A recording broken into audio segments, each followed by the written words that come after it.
క్రైస్తవుల వల్లే ఇండియాలో ఆధునిక వైద్య రంగం వచ్చిందని మీకు తెలుసా? అసలు ఏం జరిగిందో వివరంగా చెప్తా. ఈ వీడియో లైక్ చేసి ఎండ్ వరకు చూడండి. 1498 లో పోర్చుగీస్ వాళ్ళు ఇండియాకు వచ్చారు. కొన్నాళ్లకి తమ సైనికుల కోసం మోడ్రన్ వైద్యశాలలు ఏర్పాటు చేసుకున్నారు.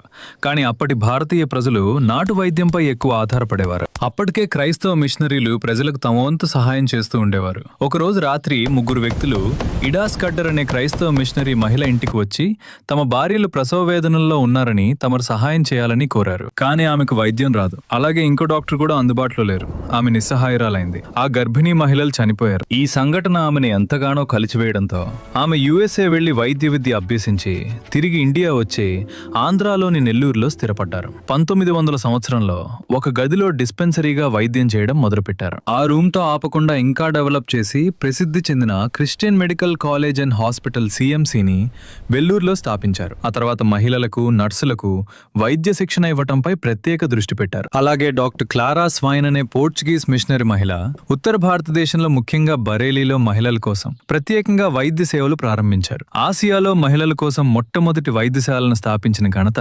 ఈమెకే దక్కుతుంది. ఇంకా చెప్పుకుంటూ పోతే ఎందరో క్రైస్తవుల కృషి ఉంది. ఈ విధంగా క్రైస్తవుల వల్లే ఇండియాలో ఆధునిక వైద్య సేవలు ప్రారంభమయ్యాయి. ఈ వీడియోని క్రైస్తవుల ఇండియాకి ఏం చేశారని వాగే మూర్ఖులకి పంపండి.